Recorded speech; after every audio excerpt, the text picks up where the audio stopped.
Ballon ডি'র পুরস্কারের জন্য মনোনীত ৩০ ফুটবলারের নাম প্রকাশ করেছে ফ্রান্স ফুটবল। ব্যালন ডি'র জয়ের দৌড়ে এগিয়ে আছেন পিএসজির ফরাসি ফুটবলার উসমান দেমবেলে। পুরস্কার জেতার ভবিষ্যৎবাণীর সঙ্গে আরও একটি বিষয় নিয়ে চলছে আলোচনা সমালোচনা।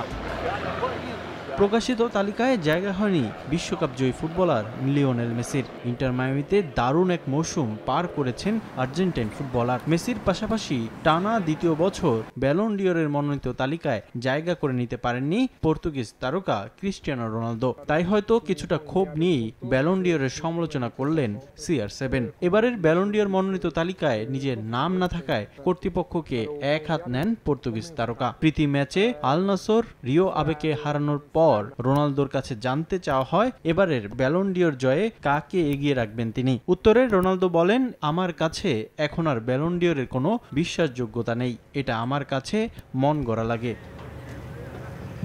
ব্যালন ডি'র নিয়ে রোনালদোর সমালোচনা এবারই প্রথম নয়, এর আগেও এ নিয়ে ক্ষোভ প্রকাশ করেছিলেন তিনি। গত বছর ফেভারিট ভিনিসিয়াসের পরিবর্তে ম্যানচেস্টার সিটির রদ্রির ব্যালন ডি'র জেতার পর এ নিয়ে সমালোচনা করেছেন তিনি।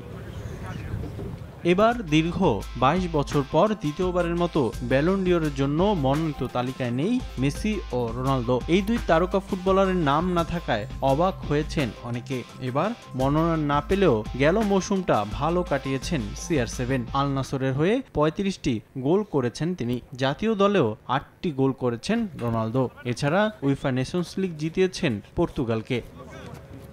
২২ সেপ্টেম্বর প্যারিসে ঘোষণা করা হবে ব্যালন ডি'র জয়ীর নাম। রিফাতুল ইসলাম মিরন, সময় সংবাদ।